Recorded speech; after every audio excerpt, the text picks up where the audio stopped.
আজকে আমার জেনুর বার্থডে। আর জেনু 3 বছর হয়ে গেল, তাই এই যে দুটো ওয়েট করছে ওদের। ন জেনু, এরা ওয়েট করছে। ডিম ডিম দিয়ে বানিয়েছি। কেকটা কি দিয়ে বানিয়েছি? এই যে জেনুর নাম লেখা হয়েছে ওদের ডগ ফুড দিয়ে। 3 বছরের হ্যাপি বার্থডে ট্যাগ রয়েছে।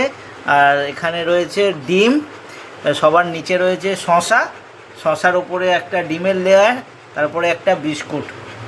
ঠিক আছে? আর এই হচ্ছে আমার জেনি, আর ও হচ্ছে আমার Toffee. Jenny female, Toffee male. চলো ওদের কেক কাটা হবে। ক্যান্ডেল জ্বালিয়ে দেওয়া হয়েছে। আমার মেয়েকে বলবো শ্রেয়া তুই বন্ধ করে দে।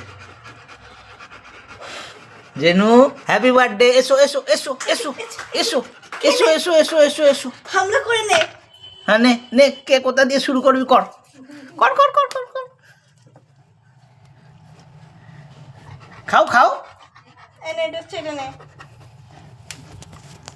খাও, দাঁড়ো, এনো খাও। Good girl. টপি নে বাবা, তুই খা। এনে কই রে, কি পড়ে গেছে? এনে এটা নে, নাও খাও। ও আগে জেনু আগে ডিম পছন্দ, বেছে বেছে আগে ডিম খাবে। ওদেরকে ডিমগুলো খাইয়ে দিই।